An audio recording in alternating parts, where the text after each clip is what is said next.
Se a gente quer evitar as birras, a gente precisa virar essa chave e a gente precisa entender que a gente precisa conduzir os limites de uma maneira empática.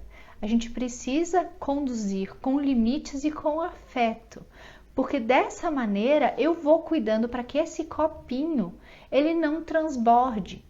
Porque quando eu vou cuidando da treta pequena, quando acontece um pequeno conflito, uma pequena tensão ali, e eu consigo conduzir de uma maneira empática, a criança fecha essa situação. Ela amarra, ela conclui e pronto, acabou. Isso não gera uma tensão residual.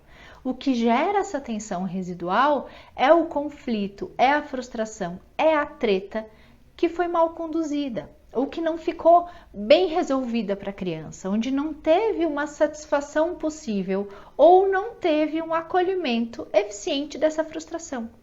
Então, quando a gente conduz com o limite empático, quando eu uso esses 4 passos, quando eu consigo descrever para a criança o que eu percebo que está acontecendo, acolher o que acontece com ela e as emoções que surgirem, os sentimentos que surgirem, justificar o limite ou justificar a impossibilidade e procurar com ela uma alternativa, eu fecho redondinho. E isso não quer dizer que sempre vai ser gostoso para a criança, que sempre vai ser do jeito que ela queria. Não, muitas vezes vai ser frustrante também, mas vai ser frustrante com chão. Vai ser frustrante com heterosuporte. Vai ser frustrante com acolhimento. Olha que trovão feio que deu aqui. E isso muda toda a situação. Isso traz uma sensação para a criança de resolução. E aí a gente se livra dessa tensão residual, que é o que vai ficar ali enchendo esse copinho, que vai acabar transbordando numa birra lá na frente. Então, quem quer evitar birra, é importante que aprenda com limites com afeto. É importante que aprenda a conduzir esses conflitos usando os 4 passos, porque isso vai mantendo esse copinho tolerável, vai mantendo essa criança organizadinha. Não é que ela vai estar sempre maravilhosa e sempre feliz. A gente já falou também que essas 5 necessidades básicas, elas nunca vão estar todas lá 100%. Isso não existe, né? Isso vai acontecer só quando a gente morrer, que aí a gente não precisa de mais nada. Mas a gente espera que demore muito.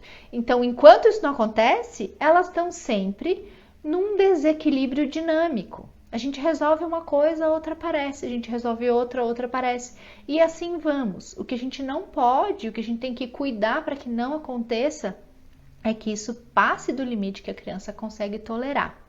Quando passa do limite que a criança consegue tolerar, aí vem uma desorganização emocional.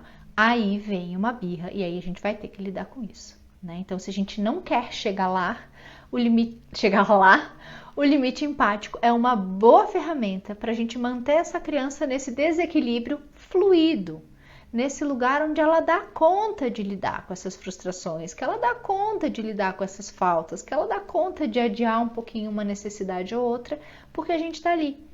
Está oferecendo esse suporte e está acolhendo essas necessidades de uma maneira empática. Então, ela não se sente sozinha nessa necessidade. E isso ajuda a não gerar essa tensão residual que vai ser lá na frente o estopim, né? Ou vai ser a grande causa para uma crise de birra, certo? A Letícia, que foi aluna da nossa primeira turma das Mãe Boletas, ela contou muito, tem um vídeo depois, vocês podem procurar, tem aqui no Insta e tem no YouTube. Uma entrevista, uma conversa com ela, né, sobre o processo dela aqui no Com Limites com Afeto. E ela conta muito, ela tem gêmeas, tá? As meninas dela agora vão fazer 2 anos, mas na época do curso elas tinham 1 ano e 4.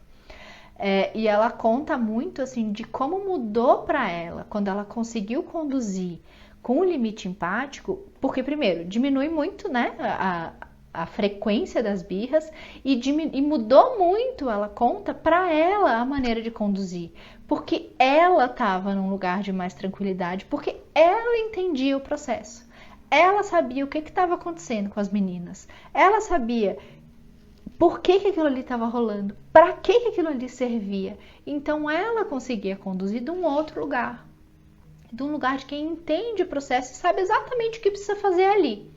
E faz com o coração leve, né? Então, muitas vezes a gente não vai conseguir, e volta e meia eu bato nessa tecla aqui, assim, né? Se alguém disser para vocês que vai acabar com as birras, desconfiem.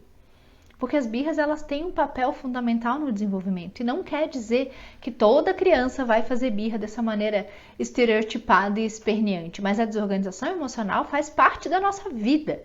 Começa lá na infância e nos acompanha. Só que a gente vai lidando de maneiras diferentes à medida que a gente vai crescendo e angariando outros recursos, né? Mas é natural e é esperado para as crianças fazer birra. Então, o nosso objetivo não é acabar com as birras. A gente procura meios de evitar para que essa criança não seja exposta além do que ela precisa. Porque a gente já entende que essa exposição em excesso, que essas birras, mais do que essa criança precisaria para se desenvolver, elas podem trazer essa hipersensibilidade, essas respostas estressoras. E isso, pensem, né, a longo prazo. Na infância é mais birra. E depois? Como é um adulto que é hipersensível aos hormônios do estresse? Vocês conhecem alguém que é super sensível, que tudo tá irritado, que tudo é um problema, que tudo tá... aquela pessoa espinhenta, né? Uma pessoa que muito provavelmente é hiperresponsiva aos hormônios estressores. E a gente vai implantando isso desde lá da infância. Então, se a gente puder escolher um outro caminho, tanto melhor, né? A Letícia conta que ficou muito mais leve para ela depois, até porque até a postura dela com relação aos outros melhorou. Porque ela estava muito segura, né? Porque quando a gente não está seguro da maneira com que a gente está conduzindo, do nosso processo, de não entender o que está acontecendo com a criança, qualquer palpite que vem, balança, né? Porque, putz, será que não é assim? Puxa, será que ele não tem razão? Será mesmo que não está me manipulando? Será mesmo que eu não estou dando limite? Será mesmo que não é falta de educação? A gente acaba se contaminando, né? Porque a gente não tá ali com os dois pezinhos firmes no chão, sabendo o que está acontecendo. Então, se a gente consegue fazer essa leitura, se a gente tem essa informação, a gente consegue conduzir de um outro lugar.